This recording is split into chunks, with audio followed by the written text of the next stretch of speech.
Well, hello there. Welcome to another episode of Lovecraft AI. This is another one of our comedy episodes, so I hope you'll enjoy. This is The Meadow over Innsmouth.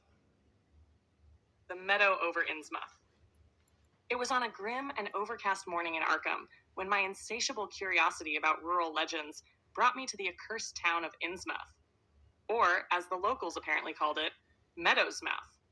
My inquiries into the peculiar woolly goods sold at the Miskatonic market, cheese and sweaters that reeked of damp earth and something distinctly barn-like, had led me here.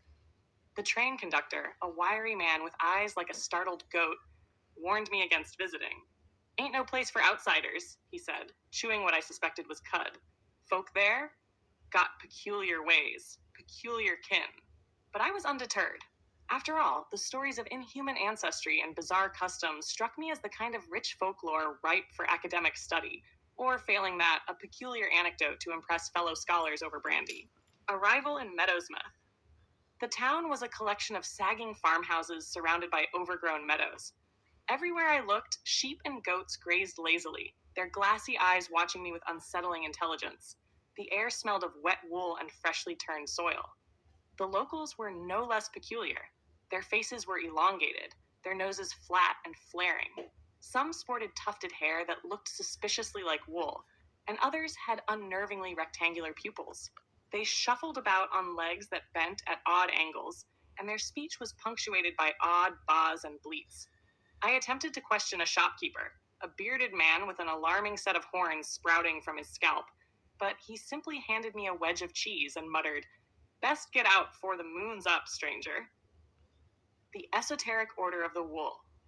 As evening fell, my investigations led me to the crumbling remains of a barn-like structure, adorned with crude carvings of sheep and goats. This, I discovered, was the headquarters of the so-called Esoteric Order of the Wool. The order, it was whispered, worshipped a pastoral deity known as Baphomet, an entity said to dwell beyond the stars in an endless meadow of clover and sunshine. As I eavesdropped on the congregation's bleating chants, something about the great shearer and grass eternal, a cold dread crept over me. My stomach churned, not just from the stale cheese I had foolishly eaten, but from a growing sense that I was being watched. Indeed, as I turned, I saw them, dozens of townsfolk emerging from the shadows, their eyes glinting in the moonlight. Their limbs moved unnaturally, and their woolen faces twitched with excitement. "You ain't one of us yet," the mayor said, his voice deep and guttural. His horns gleamed as he pointed toward the distant fields. "But soon you'll join the flock." The transformation. I fled, stumbling over rocks and roots, desperate to escape this woolly nightmare. But as I ran, an unbearable itch spread across my body. My hands felt strange. My fingers seemed to thicken, fusing into cloven hooves. My legs grew unnervingly powerful, and my gait shifted into a bounding, leaping rhythm. When I finally collapsed in the meadow, gasping for air, I felt the grass under my tongue. And oh, how sweet it was. My terror melted away as a profound peace overcame me. This was my place. This was my destiny. As the moon rose high, I joined the other sheepfolk and goatkin who frolicked in the fields.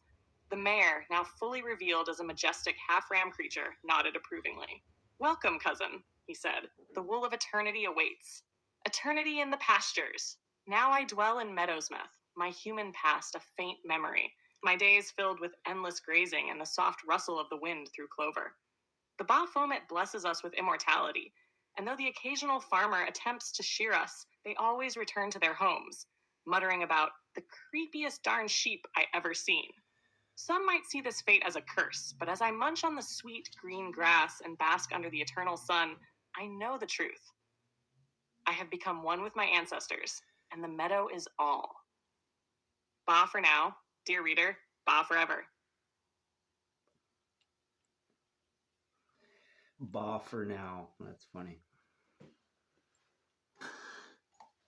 Well,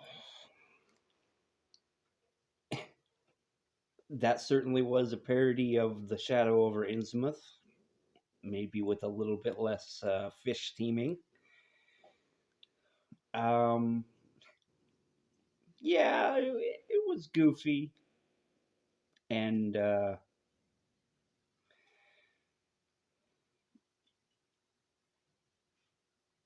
it was good. I liked it. It had sheep puns. Baphomet, Baba. Yeah, no, yeah. Meadow's Mouth is an interesting place with their strange wool items they sell. Yeah, I like it. It's goofy. It could have even been a little bit goofier.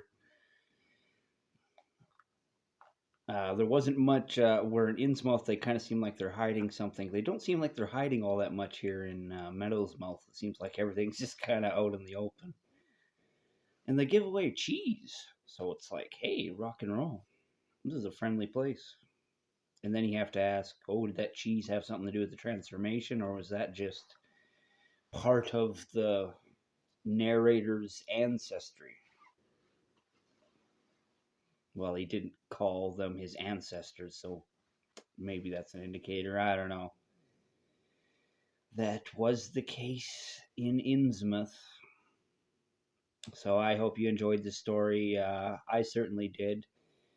And if you thought it sucked, feel free to tell me that too. I'm hungry for comments of any kinds. I have no comments except for the ones that I leave myself. But if not, you don't have to leave a comment. I just hope you enjoyed either way. And this has been Joseph Arthur Roszell, thanking you always for watching. I wish you luck. I love you. Peace out. Oh, didn't hit the button. Peace out.